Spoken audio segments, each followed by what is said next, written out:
Voters in Kansas went to the polls last night for an unusual primary election in the race for governor. And a pro-life candidate, Ty Masterson, scored a decisive victory. He finished ahead of pro-abortion candidate Vicki Schmidt. Though final results are not yet in, Schmidt appears likely to finish third. Masterson led throughout the night with around 43% of the vote. He was endorsed by President Trump and received a 100% grade from Kansans for Life. The Sunflower State also is set to consider several pro-life measures. For more, we turn to Peter Northcott, Executive Director of Kansans for Life. Peter, it's great to have you back. Can you give us a snapshot of how last night went? Yes, thanks so much for having me on. There were definitely some high points of last night. There were definitely some not great results that came in. So it was certainly a mixed bag for pro-lifers. The high point being the decisive win of Ty Masterson to gain the Republican nomination for governor. A decisive victory over pro-abortion candidate Vicki Schmidt. As you mentioned, Ty ended up getting about 43% of the vote. Still a few results that are still pending. Vicki Schmidt coming in at about 14% of the vote. So pro-lifers came out in droves, particularly on the Republican side, were united, and that was a great win, which is so important heading into November, where we need to put all of our force behind Ty Masterson to make sure we can get a pro-life governor here in the state of Kansas. And what do you think made the difference in the GOP primary? A big factor was unity behind Senate President Ty Masterson in this race, with pro-lifers coming out in droves, with President Trump's endorsement. Vicki Schmidt did have the Farm Bureau endorsement, which has been mentioned earlier. So she's a formidable opponent, but really there was a constant message of not letting this pro-abortion extremist get the Republican nomination. That would have had national implications. So folks really got behind the Senate president here, especially here in the last week or so, and the results were stunning in a very, very good way, which is so important for us as we head into November. How unusual is it for someone who received the endorsement of the Farmers Bureau to finish third? Yes, I mean, that was the surprise with the rural connections that Vicki Schmidt had, especially with her running mate having been the previous Farm Bureau president. Her strategy was based on really trying to turn out rural voters. But the life issue was so important here. There were other issue sets that were involved. So again, quite the surprise in a very, very good way. We are thrilled when it comes to the governor's race at this point in time. Now, looking ahead, what can you tell us about the Democratic nominee for governor in Kansas? Yes. So last night, the Democrat Party nominated Cindy Holscher, who is probably the most extreme of the candidates on the ballot.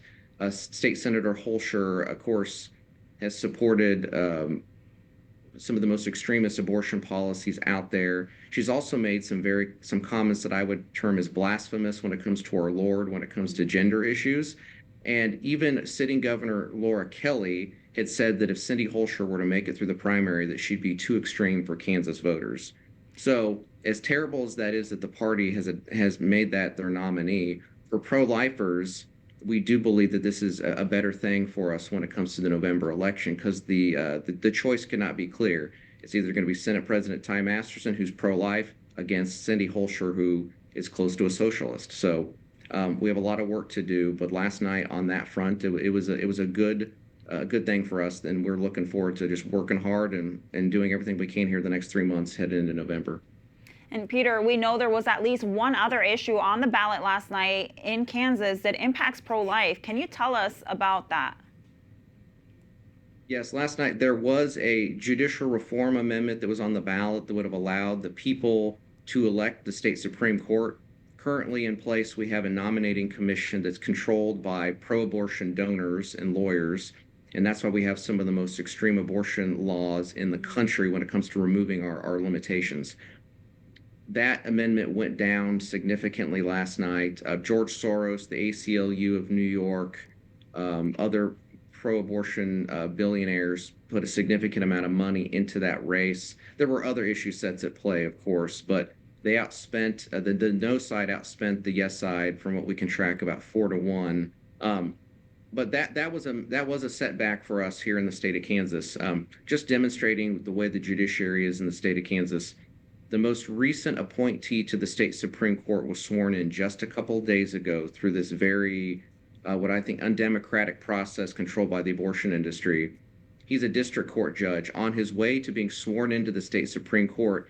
At the last few minutes of his term on the district court, issues a ruling that permanently struck down our Women's Right to Know Act, our informed consent laws, our 24-hour waiting period.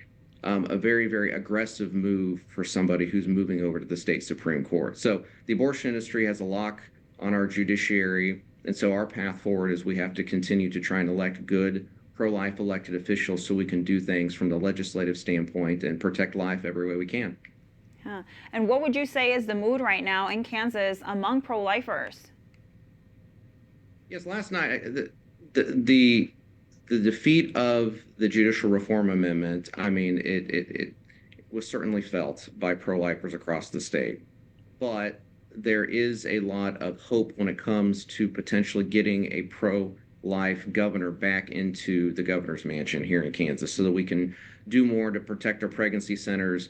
You know, for the last few years, it seems like every part of state government has been focused on trying to harm human life. If we can get a pro-life governor, then we could have the full force of the state government trying to help women choose life, provide positive alternatives, doing marketing campaigns showing the dangers of the abortion industry, talking about how abortion pill reversal is possible for women that choose their mind. So there's a lot of hope that we can continue to protect human life in Kansas. It's just going to take different tactics, us being innovative, and certainly having a pro-life governor is going to be very key to that. Well, Peter, please count on our prayers, and thank you for your work. Thank you so much.